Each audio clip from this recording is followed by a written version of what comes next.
Hello everyone and welcome to the channel for another FPL video. So the season starts off on Friday and today I'm going to share my final draft to start off with Game Week 1. So if you're new to the channel, be sure to like this video and subscribe, and then let's jump into it. To start the season, I'm going to start off with Leeds goalkeeper Melie in goal.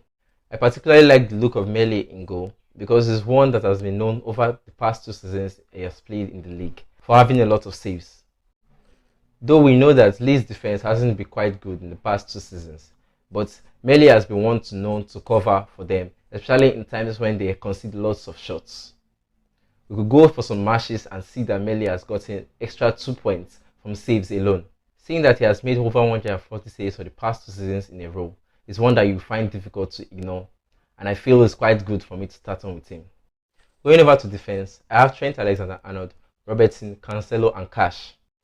Going over majorly why I have Robertson is one that I find difficult to ignore, especially after seeing him in action in the Community Shield game. He was high up the pitch in that left flank, even more than Diaz. Heavily involved in the attacking mix and could prove fatal to start the season. Cancelo is another premium-ish defender I have, and the reasons are not far-fetched. He was heavily involved in attacking and creating some attacking threats for City last season, and last season was his major breakout season. Going forward, I feel Cancelo is going to be one to watch out for. He's going to be heavily involved, especially if he continues playing in that left wing. We have also seen that he has taken over the number 7 shirt ever since Sterling exits. This just goes to show how important he is part of the team. And if he continues to play in that left wing and continues to remain an attacking threat, it's one that many FPL managers will find difficult to ignore. Though Man City hasn't clicked quite well in terms of new players arriving and in terms of their cohesion, we only saw them in a few preseason outings, but going to the season and starting off the season, especially with how easy most of the fixtures gets to be for Man City, I feel Cancelo will go on to prove his worth. Then Cash. I went on yesterday to highlight how important it is that Aston Villa has played very well in the preseason.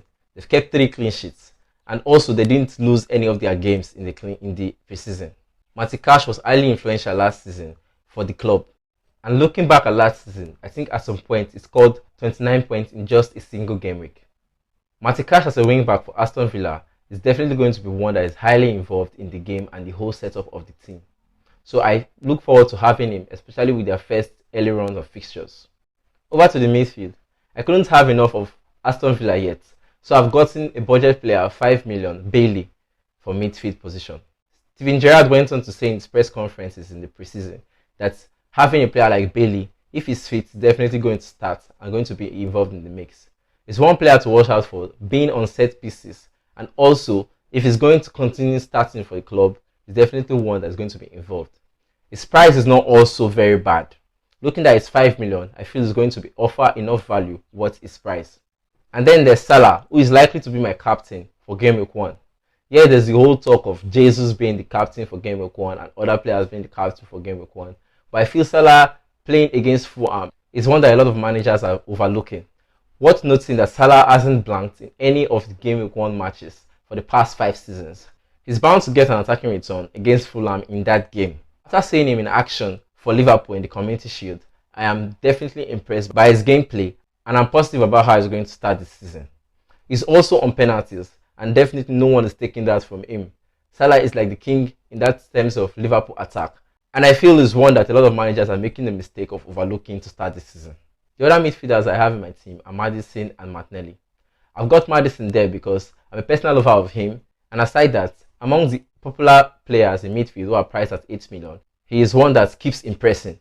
He was the highest scorer among the 8 million price midfielders last season, and also one that had less minutes. He had less opportunity to play because of COVID, and then also because of his injury crisis, and then how Leicester struggled because of their fixture congestion with Europe. With Europe fixtures gone this season, I feel Maddison is going to impress a lot. And him being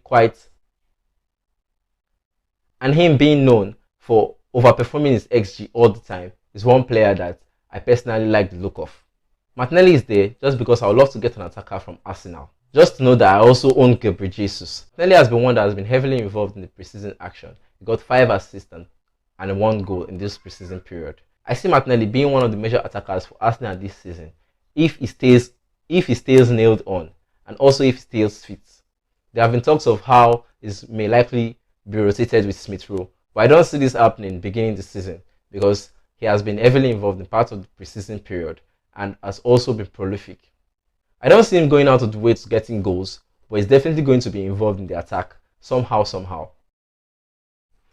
And then going on to my forward, I own Gabriel Jesus and Kane, and I don't think this may change to start the season. This is because Gabriel Jesus has proven to be highly prolific in the season, and for the first time in these recent seasons, a player is owned by over 70% of managers in the game. Gabriel Jesus also doesn't seem to have much competition in terms of the number 9 position for Arsenal. With the kind of performances put up in pre-season, it's one that to be hard for the manager himself not to play or ignore. Yeah, the likes of Nketiah, but I feel Nketiah remains as that impact sub, and Gabriel Jesus is the main man. Going on to my other forward, not much has changed since the last time I did my current draft video. I still own Harry Kane and it's looking like I'm going to own him to start the season. Yeah, there was a conflict in my mind between him and Haaland to start the season. But looking at how Man City has not properly had that chemistry in their team, I feel the first few game week will be enough time for Haaland to recover and it will be enough time for us to also know and look at stats and see how teams are performing. So starting off with Kane, especially with the nice fixture against Southampton to start off. I think Kane is mentally prepared for the season, not like last season when they had talks of him going to Man City and affected him negatively. I feel this season is going to start off well and go back to the old Kane we've seen in previous seasons. Going over to my bench, I have Ward as my bench goalkeeper, just as cover for Melee. Ward has been tipped to be the starting goalkeeper for Leicester, especially with Schmeichel deal going through. And Ward also being in the national Wales squad, I feel gives him that upper hand with his experience and everything. Likely to start off the season as Leicester's playing goalkeeper. Having a playing goalkeeper at 4.0 is not a bad option in the bench. He could also come in well as a good substitute for Melee in Game Week 3 when Leeds play Chelsea. Other players on my bench are Andres Pereira for Fulham, Patterson for Everton, and then Archer as a substitute striker who plays for Aston Villa. I don't see Archer playing much or get heavily involved in the game for Aston Villa, but looking at likes of Patterson, who has been involved in Everton's preseason with Coleman out with injury, I feel is one that may prove well for his value, especially if Coleman doesn't recover anytime soon. He's a good cover in the bench for that substitute position. And then 4.5 enabler like Pereira is a good option also. I've also seen in preseason action that he has been involved in some set pieces and has played quite well for Fulham. So this goes to show as a factor, having a midfielder with that price tag and on your bench is not also a bad option. So that's it for my team. Worth noting that I still have 0.5 million in the bank in order to be flexible with my transfers. I also have a feeling that I may need to change Maddison with another 8 million price midfielder early on in the season. So this gives me that flexibility. Of course, I'll post my final team on my social media handles before the deadline. I'll also be running deadline space, one of which I've also posted on Twitter and Instagram in the past days. This deadline space will cover things like league lineups, updated injuries, and this deadline space will go on for all game week deadlines of the season. It's something I feel FPL managers need in order to be exposed to more information in preparation for every game week's deadline. So be sure to follow me on my social media handles, especially on Twitter, to keep up with this space. Also, subscribe to the channel for more FPL content. I may be back before the deadline for game week preview and you don't want to miss that video. So that's it for now. Ciao, and I'll see you in the next one.